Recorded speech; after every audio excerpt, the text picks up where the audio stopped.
The next element that is present within any conversation that results in progress is humility. And when I say humility, I mean the belief that we could be wrong. We may not have it all right.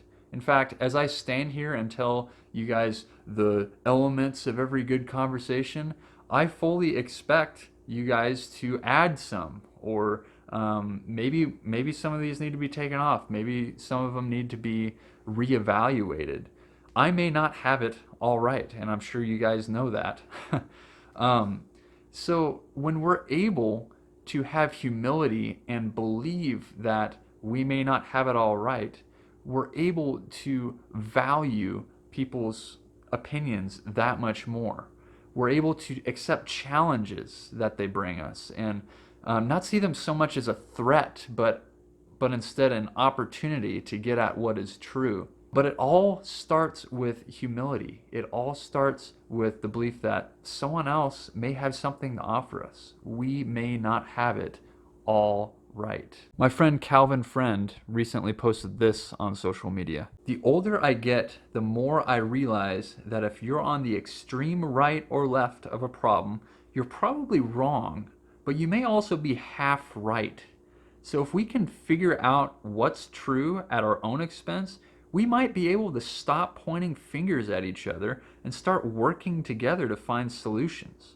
Or we can just go on fighting and get nothing accomplished. The reason why I bring that up is because my friend seems to understand that we are often partly wrong, but we're also often partly right. But so often we treat arguments as if they're either completely wrong or they're completely right. I mean, no wonder we get in so many angry arguments because the person on the opposing end is just waiting for us to acknowledge that at least some of what they're saying is valid, and vice versa. Can a Christian and a non Christian come together and both acknowledge that, according to the Bible, God does not give a Christian the right to hate a gay person? But can they both acknowledge that the Bible unfortunately has been used to justify many hateful acts towards gay people? Can a socialist and a capitalist come together and both acknowledge that capitalism has historically allowed the rich to become powerful and oppressive, but that socialism has historically allowed the government to become powerful and oppressive?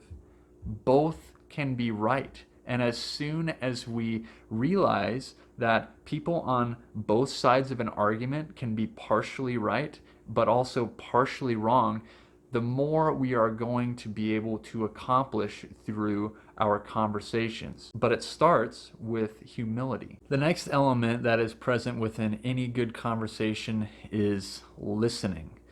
So when two people are in a conversation and they aren't listening to each other, it's a lot like two people on treadmills. They're doing a lot of movement, right?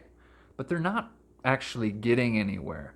So in the same way, when two people are in a conversation and they're not listening to each other, their lips are doing a lot of flapping, but the conversation actually isn't going anywhere. They're not gaining anything from this conversation. So why is this? Well, first off, we already talked about how people can be partly right and they can also be partly wrong at the same time.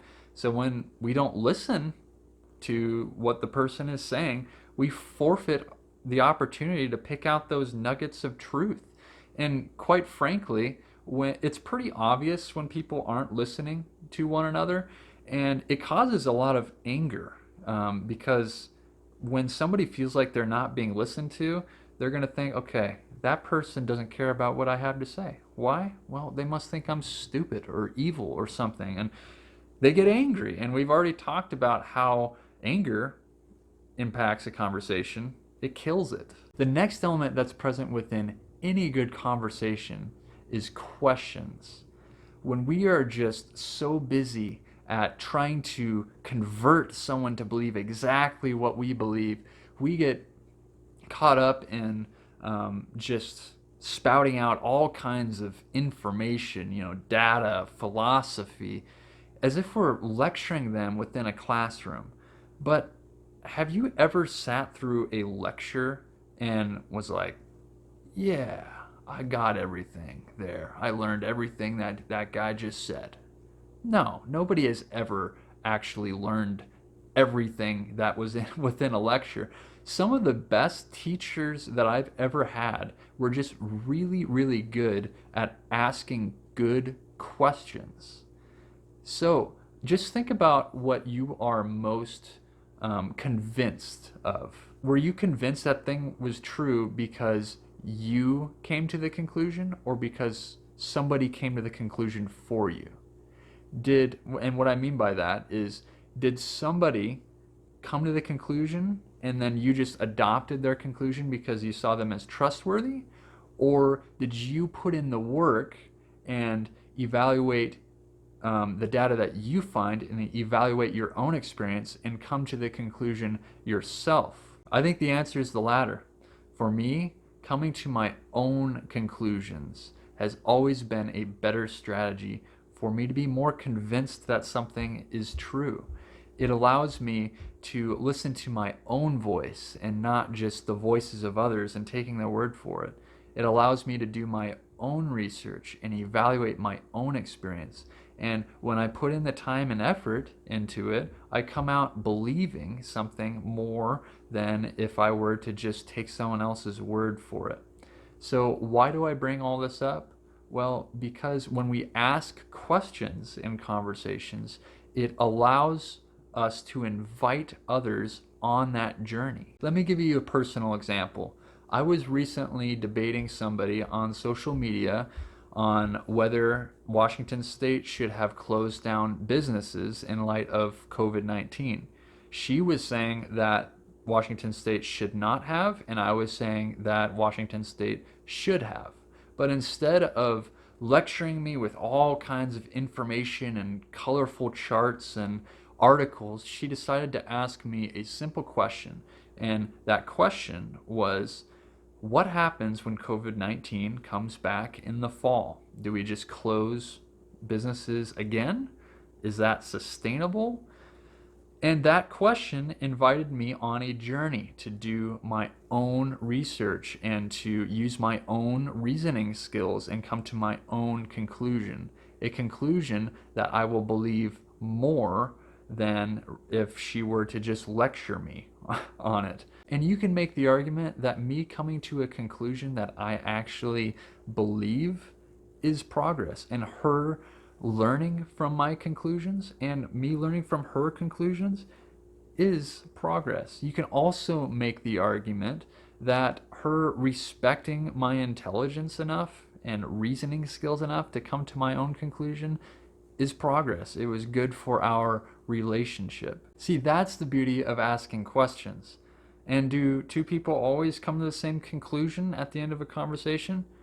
No, of course not. I mean, with my conversation with my friend, we both disagreed at the end.